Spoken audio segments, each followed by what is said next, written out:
Os índios e os indígenas brasileiros não estão ocupando nenhum metro de terra de ninguém nesse país. Na verdade, quando dizem que os indígenas estão ocupando 14% do território nacional, eles deveriam lembrar que os índios tiveram 100% do território nacional. E, portanto, não são os indígenas que estão ocupando 14%, são os outros que estão ocupando 86% de uma terra que era 100% dos indígenas brasileiros.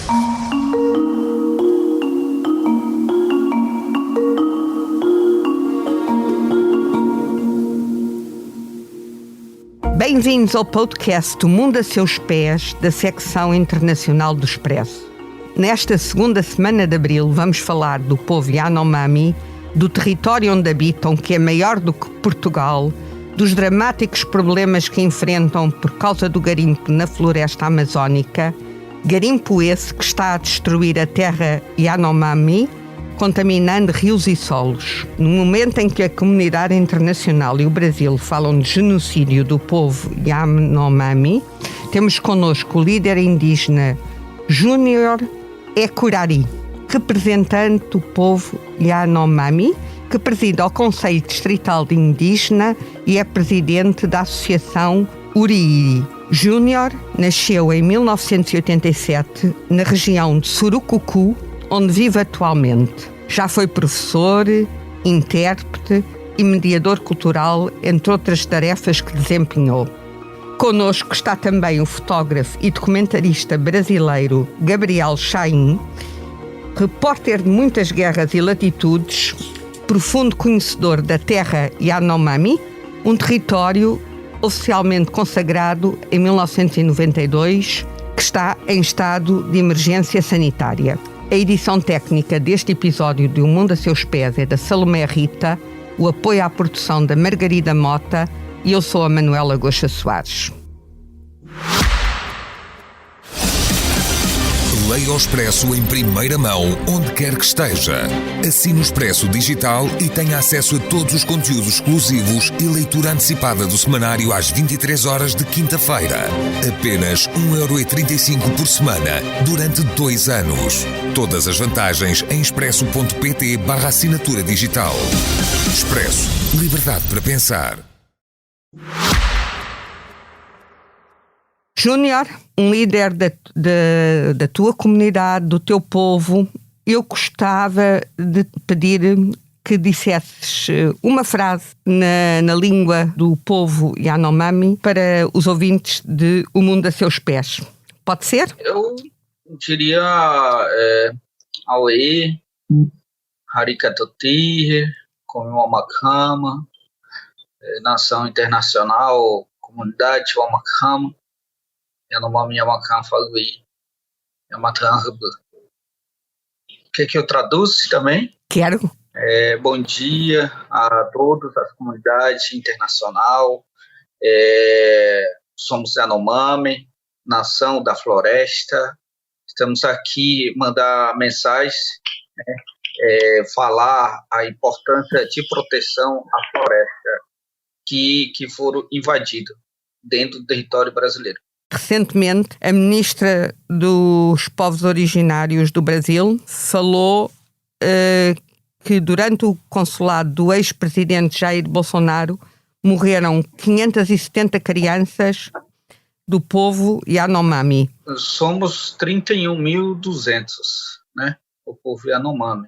Por 570 crianças são muitas pessoas que morreram. Então, assim, a terra indígena Yanomami, bom dia a todos, a terra indígena Yanomami foi invadida, né, pelos invasores garimpeiros, são brasileiros, moramos dentro do Brasil, né, somos uma nação brasileira, que o povo Yanomami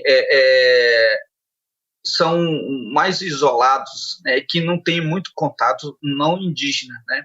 Agora, recentemente, 4 anos atrás, né, a terra indígena Yanomami foi invadido todas as comunidades, e onde os garimpeiros levaram, né, vários problemas, doenças, contaminaram nossas águas, colocaram nossas comunidades difícil, né, as situações difíceis de problemas sociais dentro das comunidades.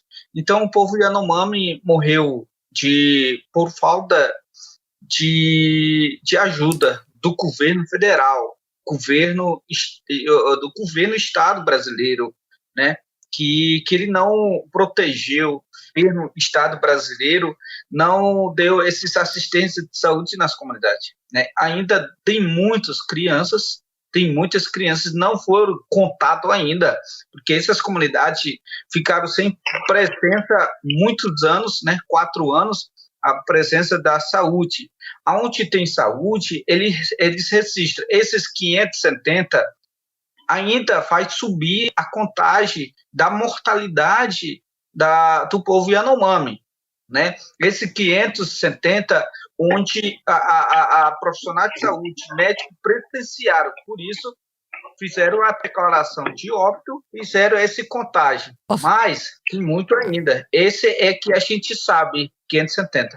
Júnior, mas explica uma coisa.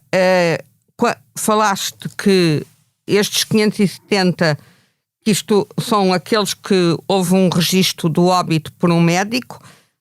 O ex-presidente Jair Bolsonaro retirou os médicos e retirou a assistência médica da terra Yanomami? Bom, primeiro dia do seu mandato de presidência, né, no dia 1º de janeiro de 2019, o próprio presidente, que é atual ex-presidente, ele Bolsonaro. fez um decreto. Bolsonaro. Ele fez um decreto retirando os médicos na terra indígena Yanomami. Então, ele tirou aqueles médicos que estavam trabalhando. Então, desde dia 1º até 31 de janeiro, ou 31 de dezembro de 2022, ficamos sem assistência de saúde, absolutamente. Então, ele cortou recurso da saúde indígena, 59%, né, que, por isso, o povo Yanomami ficou uma situação difícil, né? O ex-presidente Bolsonaro quase encheu o povo Yanomami, cortando o recurso da saúde, cortou o médico. Então, essas comunidades, durante 4 anos, mais de 14 mil Yanomami ficaram sem atendimento de saúde, contando com 180, 190 comunidades. A terra Yanomami fica no estado de Roraima e no estado do Amazonas e vai até à fronteira com a Venezuela. No total, estamos a falar de quantas aldeias? 350? Dentro do Brasil tem 378 comunidades, né? 378 comunidades e 31.200 Yanomami dentro do território Yanomami. Estado, terra indígena Yanomami pega com 2 estados, Amazonas e Roraima. Maioria fica em Roraima, né? E também o problema maior que estamos enfrentando é os Yanomami que vivem no estado de Roraima, né? Que foram invadidos pelos garimpeiros. Esses problemas que o povo Yanomami enfrenta são os Yanomami que moram perto da fronteira, né?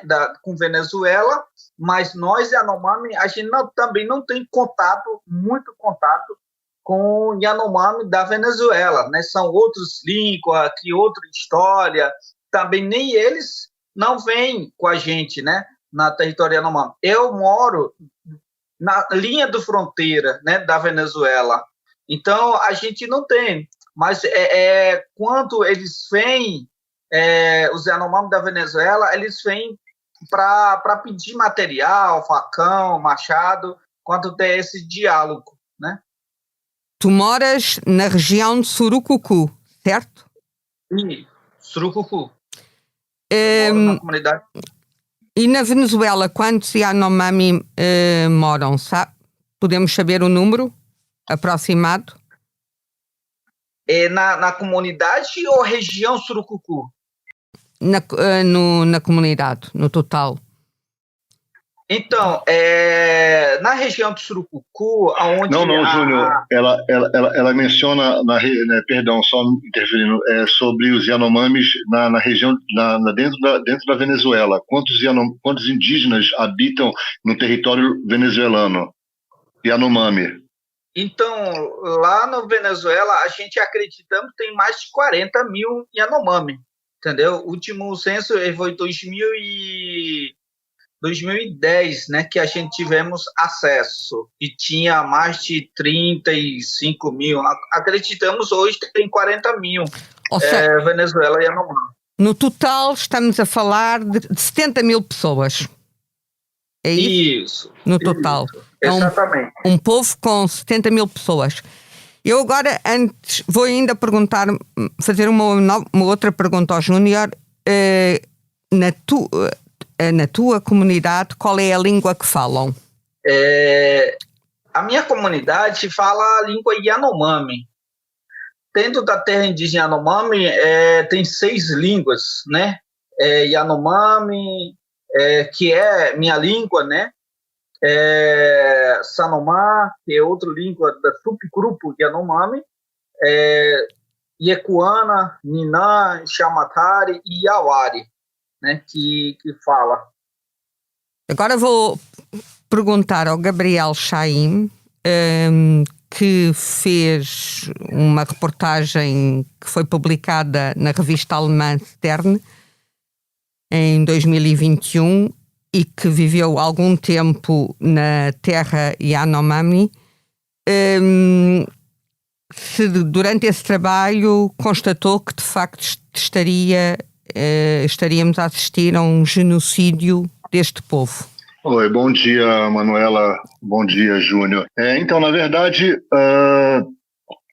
desde 2021 eu venho fazendo cobertura de forma contundente na região Yanomami, ali na região que o Júnior lidera, que é a região de Surucucu, Alto Alegre, que é a parte mais complicada dos indígenas que moram na floresta, por conta da localidade. Eles moram numa área muito isolada, que o acesso é muito complicado. Você só chega em determinadas comunidades indígenas de helicóptero, que nós chamamos aqui no Brasil, de helicópteros e de aviões de pequeno porte.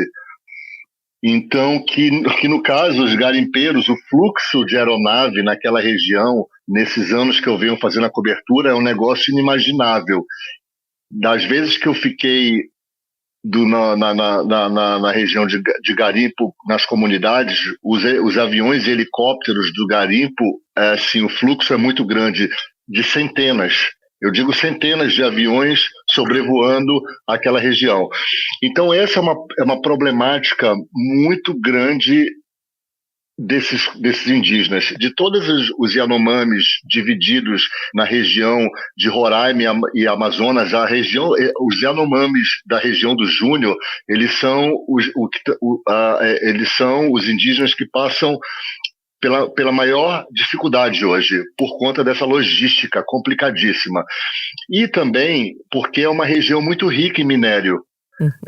Não somente o ouro, que é o minério que ele é o mais extraído e que tem a rentabilidade maior, mas também a gente não pode esquecer da cassiterita, que também a região do Júnior é uma região muito rica em cassiterita. E esse minério também é extraído de forma muito agressiva e ilegal, claro, dessa região. Esse minério, qual é o destino desse minério? A utilidade dele? A cassiterita e o ouro, eles têm um destino assim para todo o mundo, assim, tipo, ele vai para diferentes regiões e Qual que é o volume, Júnior? A minha pergunta é mesmo, nós o ouro sabemos exatamente o que é, a cassiterita eu gostava de saber exatamente para que é que ela é aproveitada. Todo tipo de liga esse minério é utilizado. Então ela abrange quase todas as indústrias de grande porte no mundo inteiro. Então, e neste garimpo é usado mercúrio, que é um metal pesado, contamina quer os solos, quer a água. Manuela, é muito importante as pessoas entenderem que eu fiz um documentário sobre essa região. A revista Externo, como você mencionou, eu fiz a publicação em 2022, final de 2022.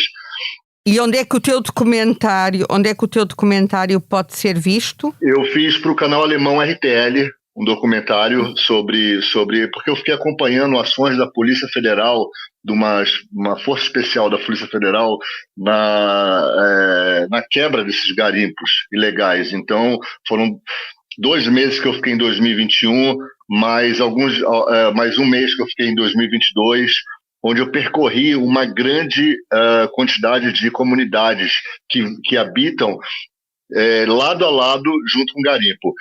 Tem muitas perguntas que as pessoas fazem. Mas por que a comunidade indígena, a floresta é tão grande, por que a comunidade indígena não muda para distante do garimpo? É muito importante que as pessoas entendam. Isso é um dos fatos mais importantes, assim, que a comunidade indígena, eles sempre procuram lugares que têm um solo fértil, que fica perto de rios, porque a principal forma de sobrevivência dos indígenas hoje é a agricultura, a pesca e a caça, correto? Então é justamente nessas regiões que os garimpos eles são formados também.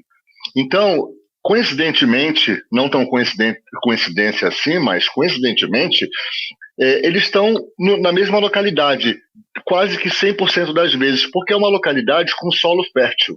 É uma localidade que os garimpeiros também eles vão estar próximos a rios, que de uma forma ou de outra, a logística para carregar equipamento, elas acontecem de forma mais rápida. O rio Urariquera é um rio que corta essa região de garimpo, que corta essa região da comunidade Yanomami dentro do território Yanomami. É um afluente do Amazonas, certo? E é um afluente, correto. E lá nesse rio Urariquera tem uma famosa balsa, não sei se vocês entendem balsa da mesma forma que nós.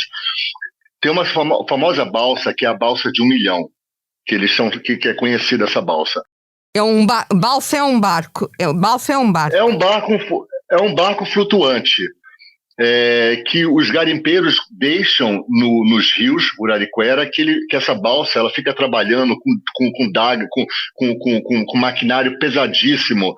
Por que essa balsa de 1 milhão? Porque ela custa R$1 milhão para poder colocar ela no rio. Então essa balsa ela fica 24 horas extraindo ouro do rio Urariquera.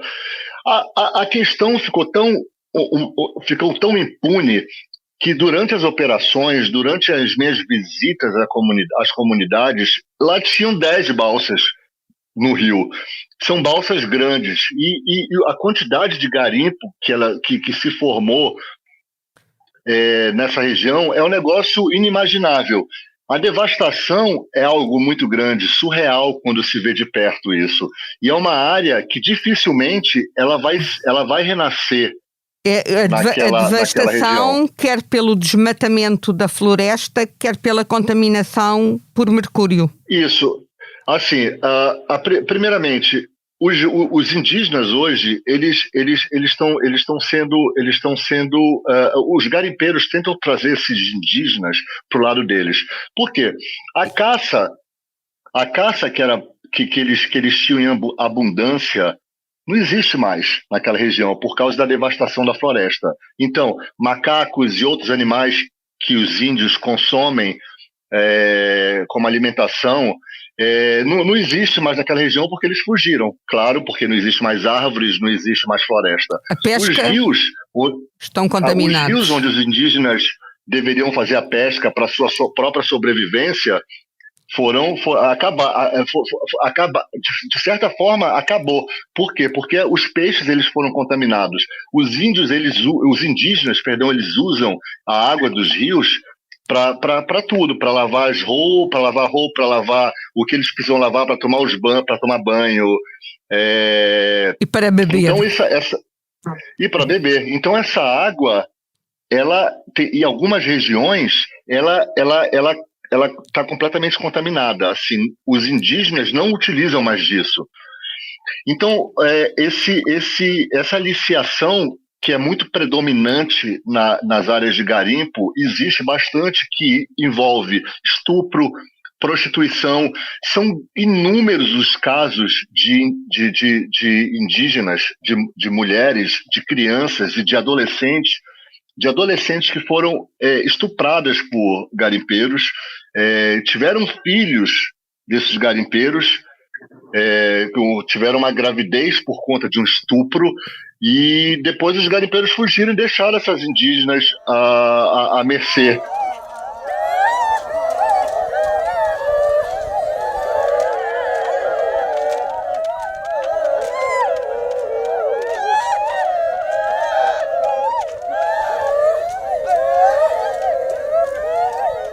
Estamos perante uma população que, para além de estar a ser privada do seu habitat natural, está a ser completamente destruída de outras formas, quer pela ausência de uma rede de saúde que foi retirada pelo ex-presidente Bolsonaro, quer depois pela ação predadora dos garimpeiros. Em 2022, Manuela, eu estive no posto de saúde da CESAI, que é a Secretaria de Saúde Indígena.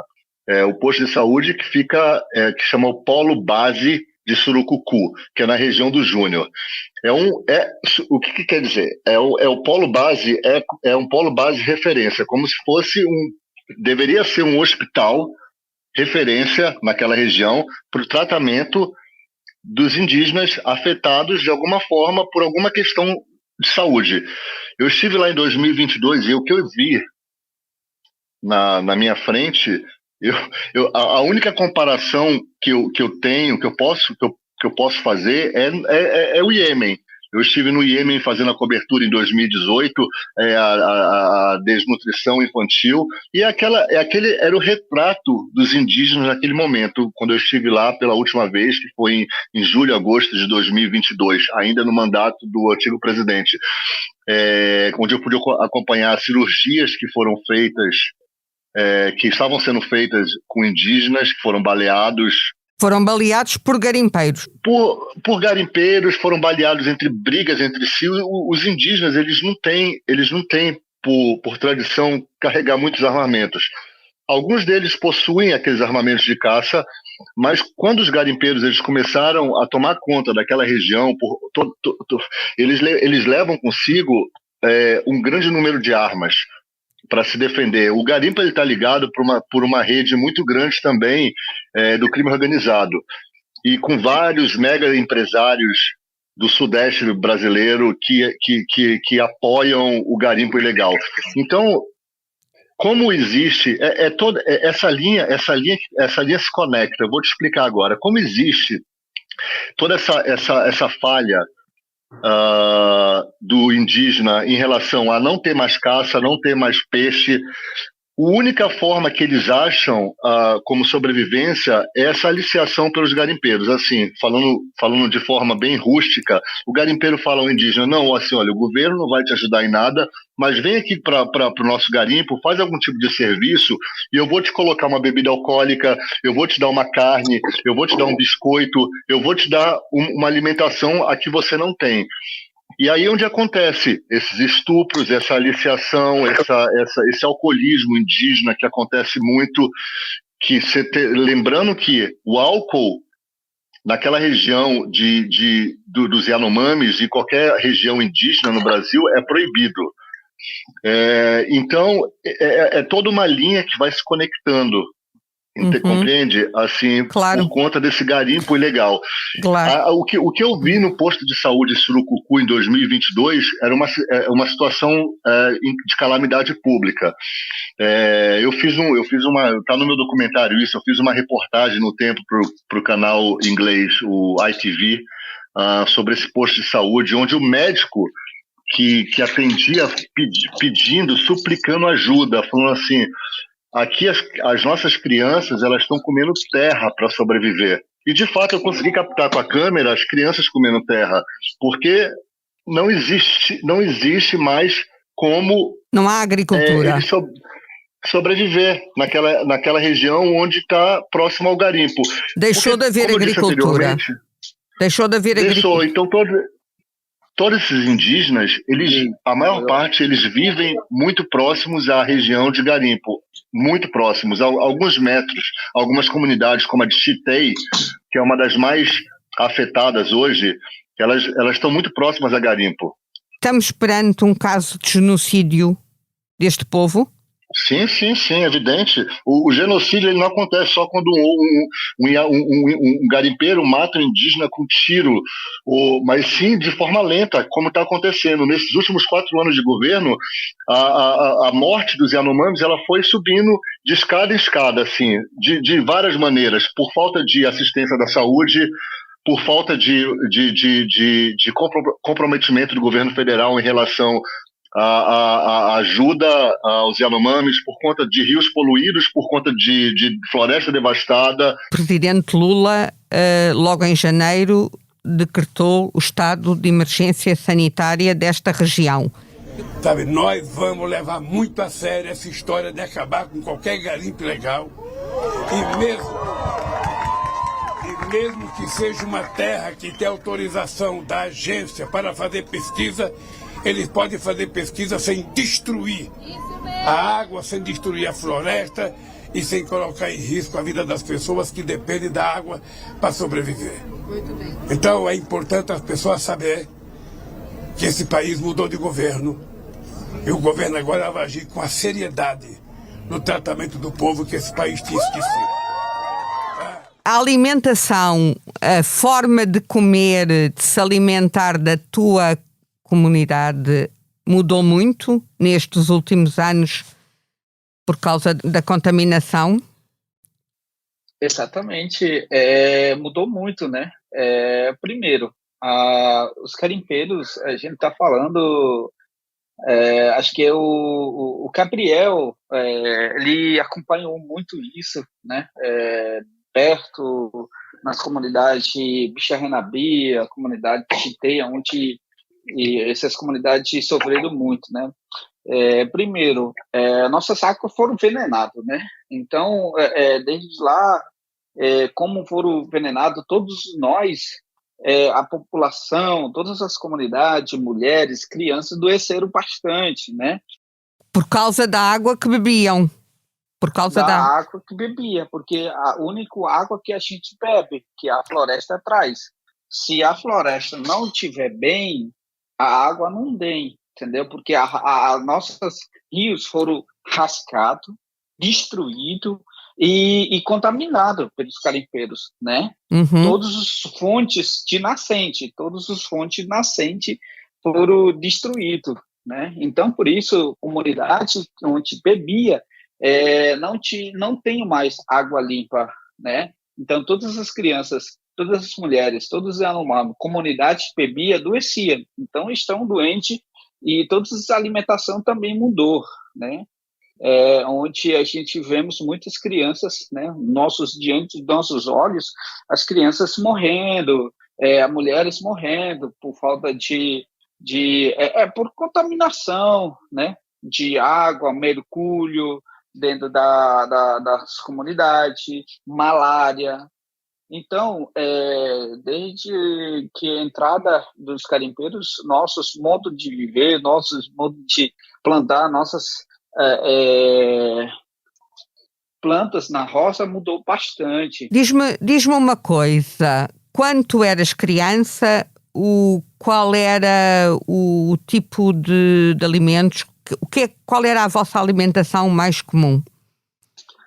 Não, nossa alimentação comum que a gente planta na floresta é a alimentação da natureza. Banana, macaxeira, pupunha, taiopa, batata doce, essas coisas que a natureza oferece, né?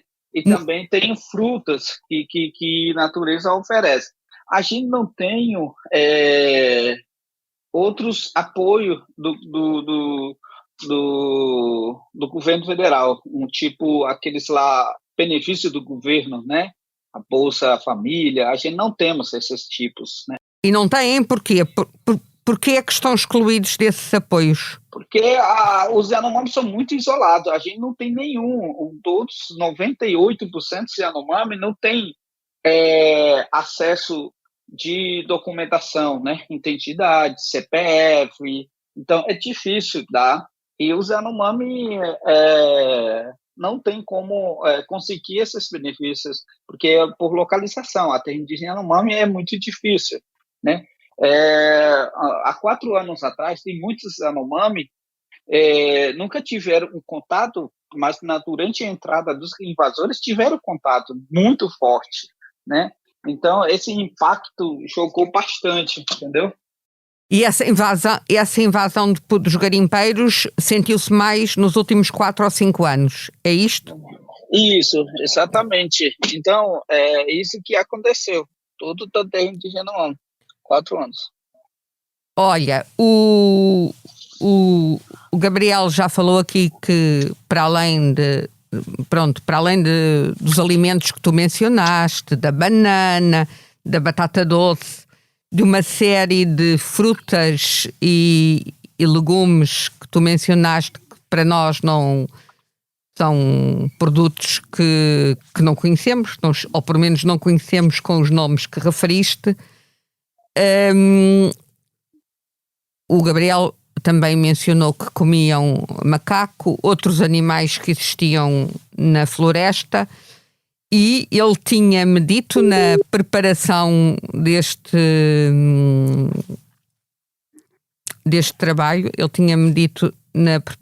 trabalho, que um dos vossos alimentos era o sapo cururu.